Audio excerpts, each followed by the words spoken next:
Independent coffee shops pepper the light rail corridor in Midtown and downtown Phoenix, creating a vibrant community that's interconnected. It's hard not to go to a shop and see someone you met once before at another cafe, and it's pretty easy to pick up the conversation where you left off. Some of the more unique coffee houses in Phoenix include Lux, Copper Star Coffee, Urban Beans,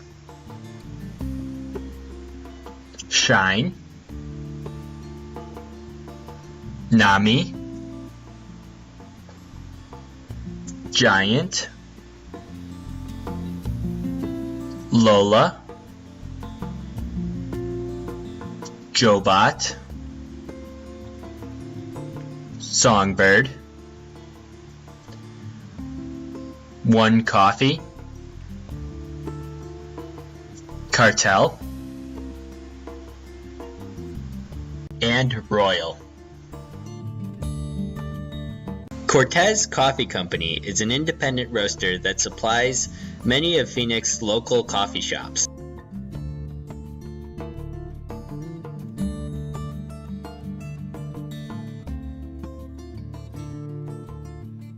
Here's what the owner, Ron Cortez, had to say about Phoenix coffee culture. I was just wondering if you could tell me a little bit about your company and how you got started. I started hating the other job I used to have, Mm-hmm. and I decided that coffee was a lot better than that in the 90s, and still doing it. It was a quest of something where I can be creative and I can have fun and influence people who like coffee, use my coffee experience. Yeah, that's cool. So have you always liked coffee? No, when I grew up, coffee was a thing you did to make money. Mm-hmm. And being a coffee picker is not a glamorous thing. I mean, you have to go through the coffee lands, pick them, get dirty, take them to a truck, come back and do it over and over again for about 8 or 9 hours, and you get paid nothing. Right. So it's no fun. So you kind of develop a hatred, a natural hatred to do that. It'll be the equivalent of spreading manure in Yuma in the middle of the summer. Mm-hmm. Not good. Right. So no, but coffee does carry something that I love, and which is the other side. I mean, the roasting is quite better, Mm-hmm. and drinking it sure doesn't. Drinking I love. Yeah. Drinking coffee I do love. So when you first started out, was there a lot of coffee in Phoenix? Or... There's always been tons of coffee because the industry is a big industry. Mm-hmm. The number of players were less, but the amount of customers were pretty much consistent, Mm-hmm. proportional to what it is right now. 2 major coffee companies and a whole bunch of little coffee houses that happen to roast. The beginning of the 90s, there were not that many coffee roasteries in coffee houses. Now it's a common thing. Now I think a coffee house that doesn't have a coffee roaster is pretty much not a good one. Mm-hmm. Okay. So that's changed. Yeah. From 12 right now, I think about 60. Okay. Yeah, that's quite different. Mm-hmm. So have you seen the culture change? Absolutely. There is a culture now. Yeah. And it didn't used to be. Okay. Culture, there's a lot of culture now. There's coffee houses that actually do a good job. Throwdowns, barista competitions. The industry is a little bit more vibrant, more Mm-hmm. players, better quality coffee now. Okay. Are there any certain coffee houses you like to go to? Mine, the ones Yeah. I sell to, Yeah. it's actually true. Okay. So you have your own? No. Oh, okay. I used to have one, and I closed it, and now I just only sell to people, to coffee houses. Okay. That's my main niche is coffee houses. Okay. How do you make your perfect cup of coffee? Or Yeah, it's a complicated answer because I get a sample of green coffee. Mm-hmm. I get samples of green coffees from all over the world. So I use a sample roaster, which is a device that roasts in very small amounts, and I play with different profiles on any sample, and sometimes I hit something that is very, very, very good. Okay, that one gets purchased, and that coffee gets then roasted in the back the same way it was roasted in the sample roaster. And that's my perfect cup of coffee. It starts with that. I mean that those beans are true fine. Then I grind and brew. How I prefer coffee is usually a drip.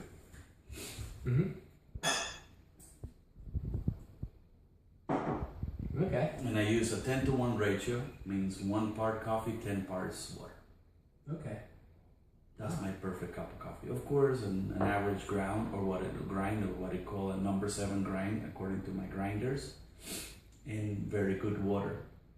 So my perfect cup of coffee is near perfect. The water has been engineered for it. The amount of coffee I use has been weighed. The grinders have been calibrated. Their coffee is probably 12 to 18 hours old from roasting. So it's pretty geeky. I mean, it's actually something that is hard to duplicate. Right. You have to pretty much own your own roaster in order to do to do me a cup of coffee the way I want. Okay. So do you find yourself making it your perfect cup often, or? Oh yeah. That's a formula. I have it registered. It's written down. Okay. There's no accident on it because I don't need to on my level. Accidents are not good. Right. How long did it take you to develop that? My formula? Yeah. I'm 20 years in the making. I don't think I'm stopping. Okay. I think it's still gonna get better from here. Yeah. So you're still improving. Yeah. Okay. It will change. I mean, that's for sure. Yeah. More technology, more access to technology, more interaction with other people. I mean, I now network with people around the globe. There's some guys who are just amazing in what they do. I mean, engineers who know a ton of stuff about coffee, and they share their information. A whole bunch of open source things that are available.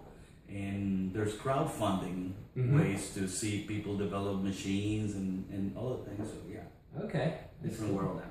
Yeah.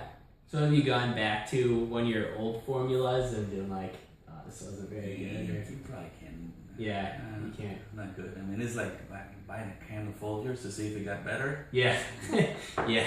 Still bad. Yeah. Okay. Doesn't appeal to anyone anymore. Okay. Well, is there anything else you can tell me about the coffee culture in Phoenix or coffee in general that you think's important? Or? My desire is for the coffee culture to grow, like maybe 1,000 times what it is. Okay. Because it could be. It's just a matter that the players in the culture have to make it happen. I mean, we have to believe that this is good and this is cool and this is what we want to do, and then everybody else will start believing it. There's a couple of scenarios here. People that have coffee companies, they're just very small and they don't think outside the box, and they're just happy being that. But there's all the people who get coffee to an exponential degree. Okay. And those are the ones who influence the culture, change it, and make it something different. It is getting there. Okay. Yeah. So it really seems like coffee means a real lot to you. Is that because you worked in it when you were younger, or? Probably. I'm one of the few guys that I know who have gotten their hands dirty. Yeah. And I'm sure. For me, is I take it very seriously. I see coffees on the floor and I pick them up because I know as a human fingers would be the ones picking that from plants. Right. So yeah, you kind of give respect to that. I mean, it's a very grounding feeling to know that what we drink here, every single bean was picked by a human.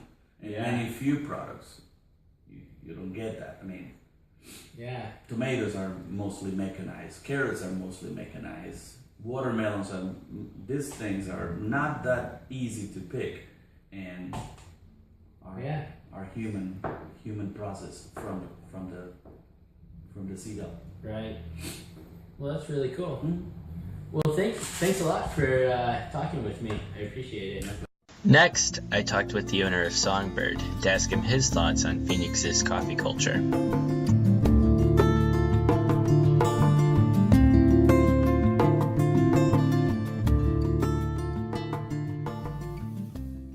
Hi, I'm here today with Jonathan Carroll at Songbird Coffee, and I was just wondering, how did you get started with Songbird?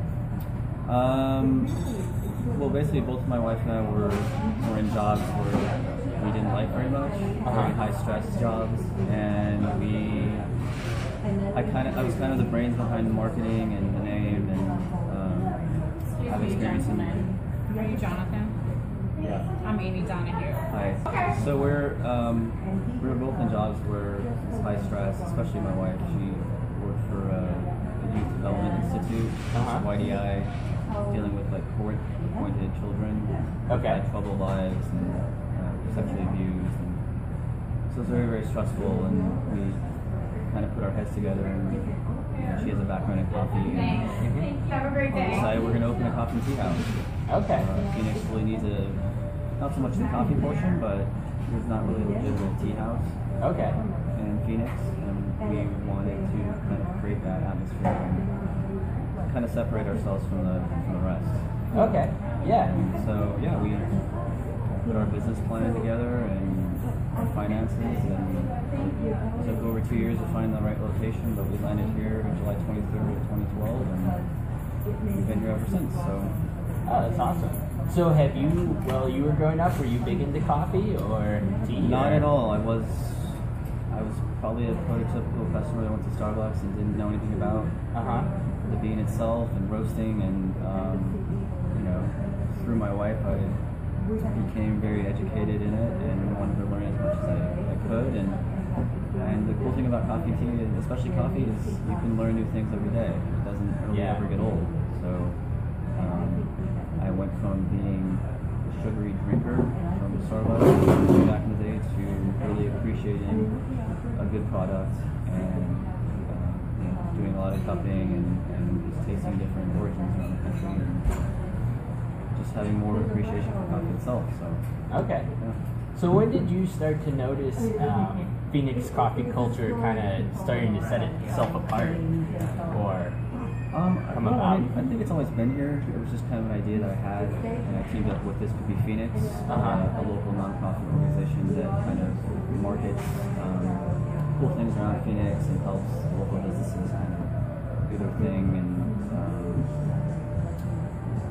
so there are two of my friends. One is Gwen Wizen, and she's a graphic designer, and her boyfriend is Ryan Tempest, who's a local architect here. So not having the graphic design architectural background, I needed someone that I could collaborate with in creating the poster and then basically the page where you can go on and look at the other coffee shops that are listed on the map, and if you want to do a coffee crawl, you could essentially do that and follow the map. Yeah, I've been to a lot of those so far. So I wanted to to work with someone that was as passionate as I am about coffee and the city of Phoenix in general, and it was kind of the perfect match, and they agreed to do it. And so all these posters are basically up, and the locations that are on the map. Okay. Everywhere in Phoenix, just so that particular coffee shop isn't just marketing themselves; they're also being part of the community, and helping to market other shops around the area. Okay. So do you have your perfect formula for a cup of coffee, or? I mean, it really all depends on your palate and what you like. I mean, coffee's kind of relative. I mean, if you like a burnt kind of roast like Starbucks offers you, or you're kind of sold on that, that's one thing. Or you want, one crack roast or two cracks, or you prefer a dark roast. It just depends. I mean, there are certainly a lot of coffee shops around here that do a really great job and producing a great product. And we have regulars here that go to Lux or go to Joe Bud down the street. They tend to fluctuate. We get a lot of creativity and creative people, so they don't want to just stay in one place. They want to go around. And that's great, Yeah. As long as they're coming back here every now and again and supporting us, that's really all I care about.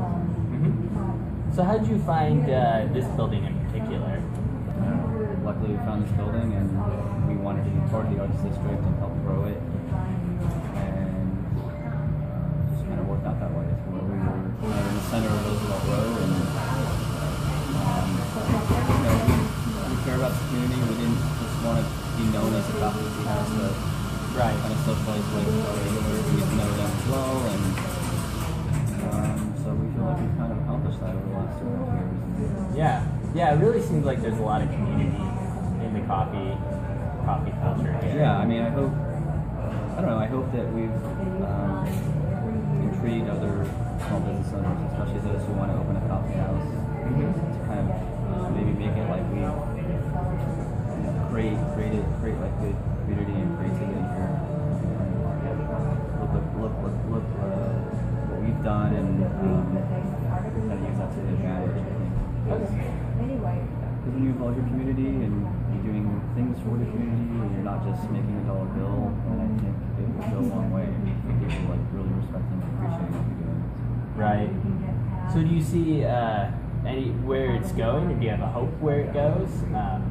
Your business or just the coffee in Phoenix in general, or are you pretty happy with it? I mean, there's definitely room for growth. There's definitely room for independent roasters to do their own thing.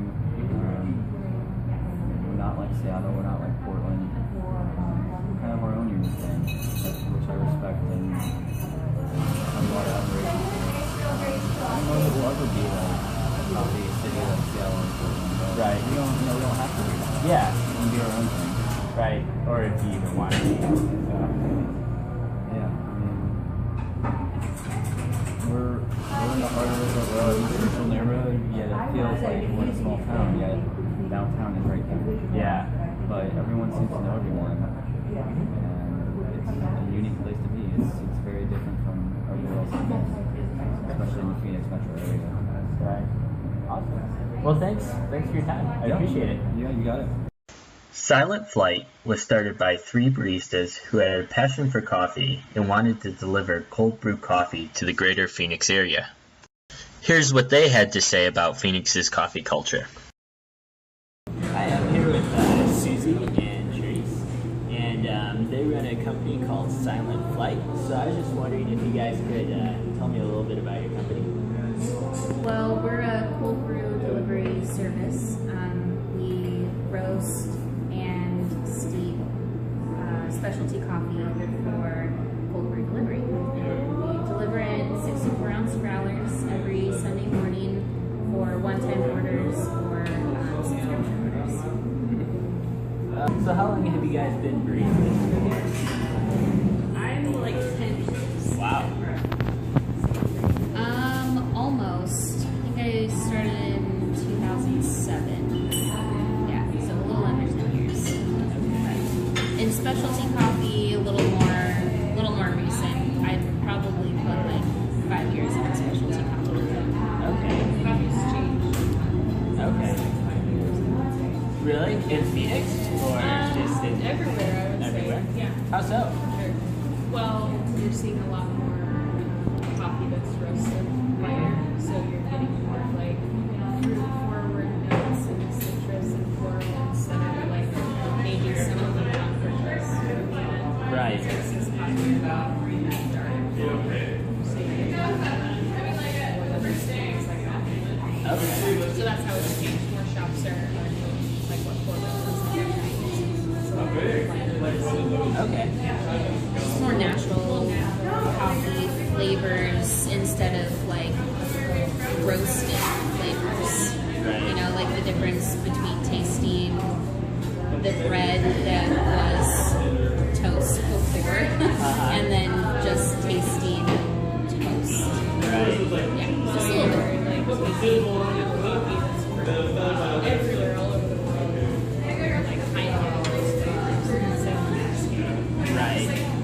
To just all taste like coffee. like your typical French roast or Italian roast that you would be used to drinking. Not like that. Right.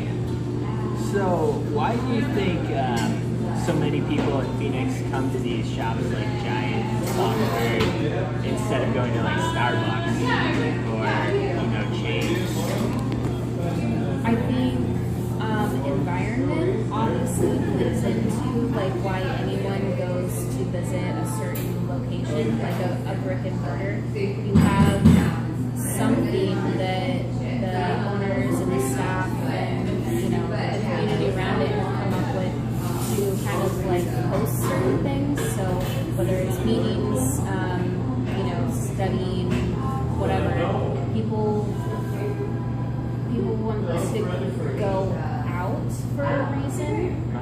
So that's like a huge variety of reasons for a coffee shop. But when it comes down to like the difference between going to a Starbucks to study or going to a specialty coffee house to study, then I think it probably comes down to the coffee and the interaction. I think you have kind of a better chance at an honest and continuing interaction if it's a spot where they're not, I don't know, not to say that Starbucks just provides like an obligation from their staff to like always be friendly and asking questions, but you probably know or have like 1 degree of separation from like at a specialty coffee shop that you're visiting.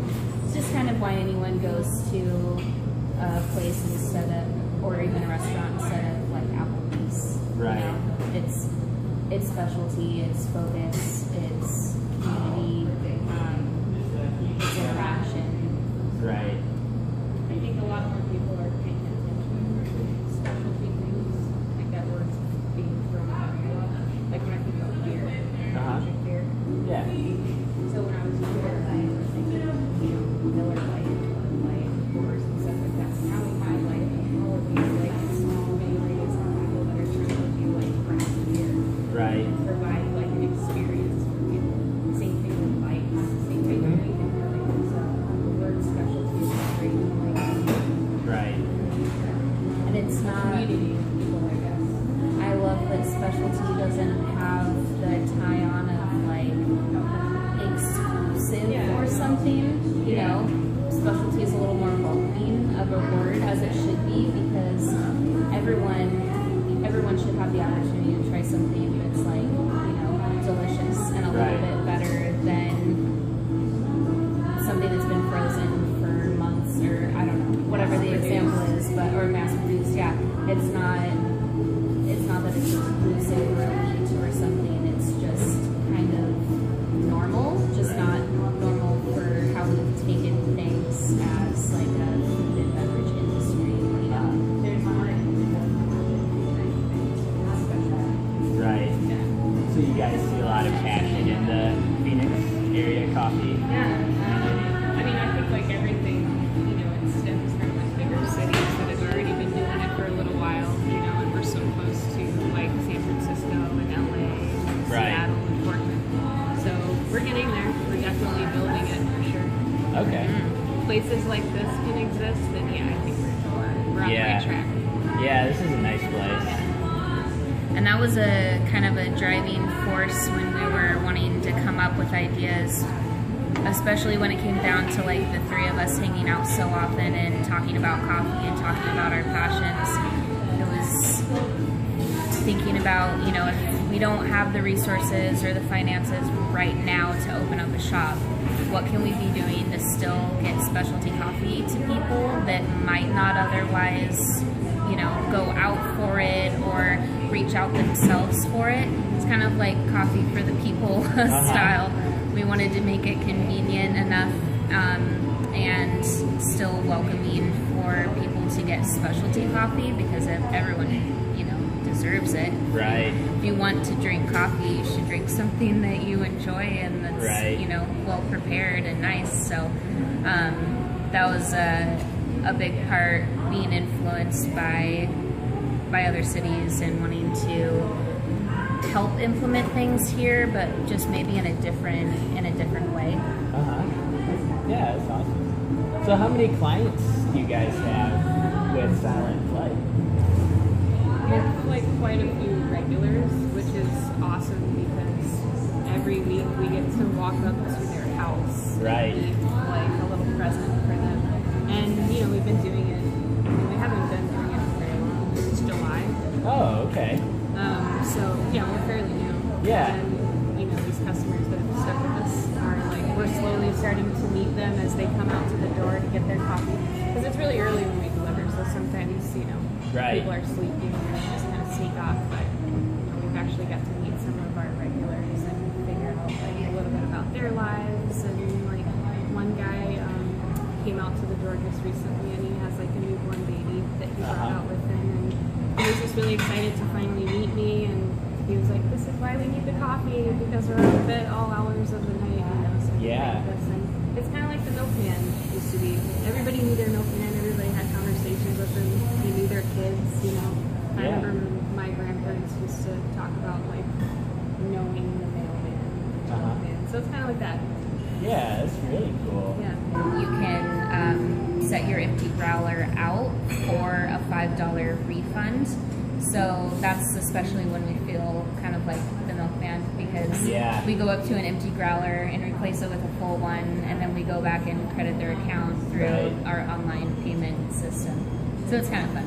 Yeah. So is there anything else that you guys think is interesting about Phoenix's coffee culture, or in general, or anything else about coffee? Well, it's definitely I don't know if I want to say tougher, but just a little bit different of an approach, because we have such hot summers, True. and, Yeah. I've worked in shops in the valley, since 08, and I know that when it's 112 degrees outside, we have really sunny days. Right. So building a community around coffee during that time too is something that's I think everybody's working at, and this is a really good solution to that. Right. Yeah. Yeah. That's awesome. I think it's also a really nice place and time to be in as far as growth is concerned, because there's, a few companies doing really great things, and there's a lot of room for more companies doing really great things. And I think that's a cool thing to be a part of at the moment. Be involved in a lot of different ways, through shops, through our customers, through our community, through our coffee. I think it's just, there's a lot of options for coffee professionals at the moment, as far as growth goes. Right. Awesome. Well, thanks for your time. Yeah, I appreciate thank it. you. As you can see, Phoenix coffee culture is full of passionate people who are working hard for its growth while doing something they love. It's unique compared to the coffee culture in other large cities for multiple reasons, including Arizona's hot climate. As Jason Cyberslag, founder of Cartel, says, figuring out how to peddle a 180-degree beverage in 100-plus degree weather can be difficult. Despite this challenge, the culture in downtown Phoenix has blossomed. As Ron Cortez states, it has evolved from a handful of hippie coffee joints to a sophisticated, multi-styled, thriving coffee community. Here's some additional pictures of coffee shops in Phoenix. Lux is a rustic cafe and bakery serving an eclectic, ever-changing menu plus coffee, wine, beer, and cocktails.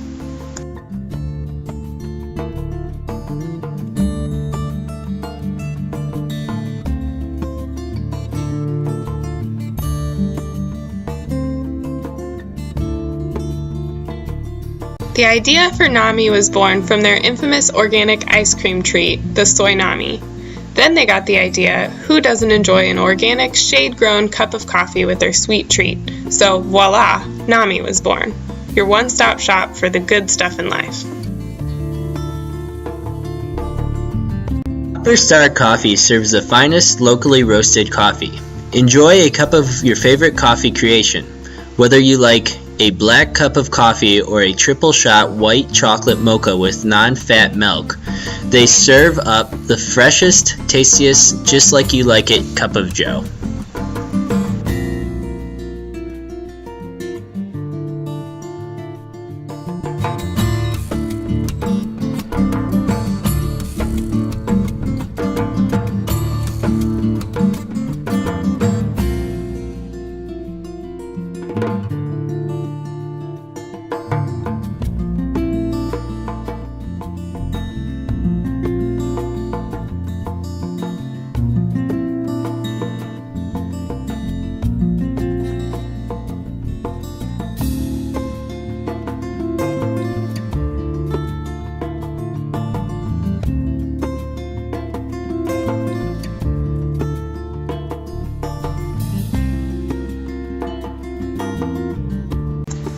Red Hut buys their beans from a local roaster so they can provide you with the freshest cup of Java.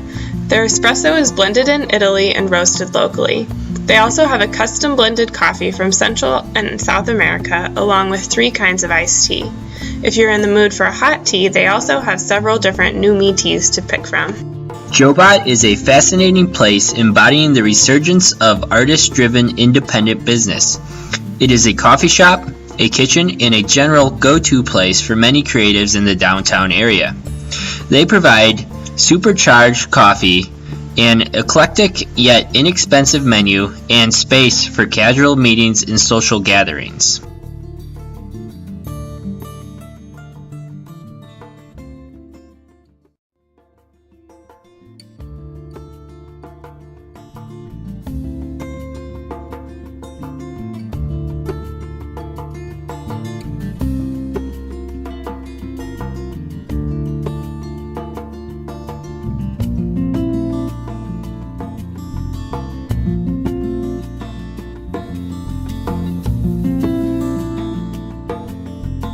Lola Coffee is a proud local artisan roaster of organic, fair trade beans that encourages sustainability.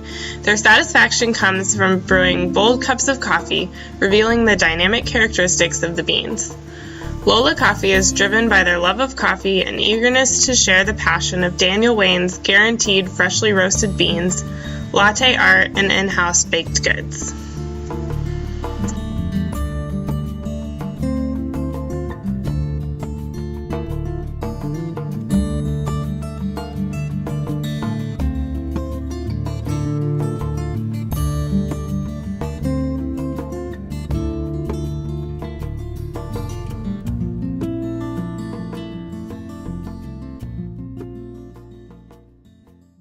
The founder of Cartel says, "I am a lifelong Arizonan, but I was ambivalent about opening a coffee shop in the desert. I hedged my expectations, anticipating neither success or failure while figuring out how to peddle a 180-degree beverage in the 100-plus degree weather.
Giant Coffee is a funky hangout serving Java blends and light fare in a lounge-like atmosphere with rustic tables.